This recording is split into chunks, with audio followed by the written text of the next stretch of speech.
এই দেখো সাইকেলটা আমি এখানে রেখে গেছি। সাইকেল আছে এখানে। এটা একটা শ্মশানের পাড়, এটা পুরোটা একটা শ্মশান। এখানটা আমি সাইকেল রেখেছি এখানে। এখানটা সাইকেল রেখে আমি গেছি পূব দিকে, ওইখানে ওই যে দূরে ওখানে গেছিলাম আমি।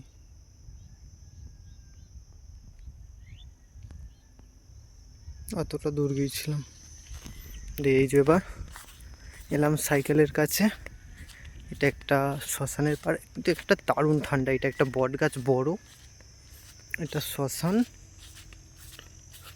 এই যে সাইকেল রেখেছি আমি।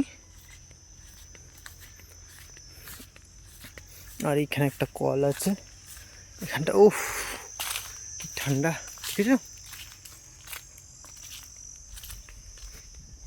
সুন্দর এখানে কল লাগাচ্ছে এই যে, কিন্তু এখন কলটা তো খারাপ। এখানে একটা কল, আর আগের দিন একটা তালের ভিডিও করেছিলাম, ওখানে একটা রয়েছে। তার মানে ওই যে পুকুরটার পাড়ে ওখানে তাল পাড়তে গিয়েছিলাম, ওখানে একটা কল আছে। মাঠের মাঝে পুকুর ওটা, ওখানে একটা কল আছে। আর এখানে একটা আছে। যারা বসিয়েছে তাদেরকে অসংখ্য ধন্যবাদ। কারণ গ্রীষ্মকালে মানুষরা এর উপরে ভরসা করে, কিন্তু এখন আরও সহজ। ওই যে বললাম না, ওই যেই সাবমার্শালগুলো বসিয়েছে, ওই পাইপ লাইনগুলো মাঠের ওই সাইডে আছে, ওই দূরে আছে পাইপ লাইনগুলো, ওই দূরে। ওই এইটা সাবমার্শাল, এখান থেকে পাইপ লাইন ওই দিকে গেছে। আর ওইটার ওই সাইডে বেশি যায়নি, এই দিকে বেশি গেছে। আর ওই দূরে ওখানে একটা ওই যে সাবমার্শাল আছে, ওইটারও পাইপ লাইন ওই দিকে গেছে, ওই দিকে গেছে। এখন মাঠের মাঝে গেলেও জল খাওয়ার কোনো অসুবিধা নাই, গ্রীষ্মকালে পাওয়া যাবে জল। এখানে এই যে একজন গাছের ডাল ছাঁটাই হচ্ছে, কারণ বর্ষাকাল আসছে, এবার চাষ হবে।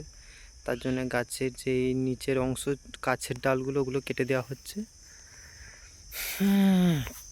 বট গাছটা দেখো, উফ সুন্দর ভিউটা দেখো খালি। এখানে এই যে একটা লোক জেঠু গাছগুলো কাটছে, গাছের ডাল ছাঁটাই হচ্ছে।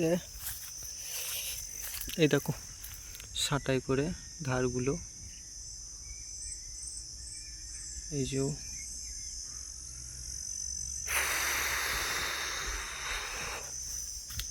এই দেখো শ্মশান।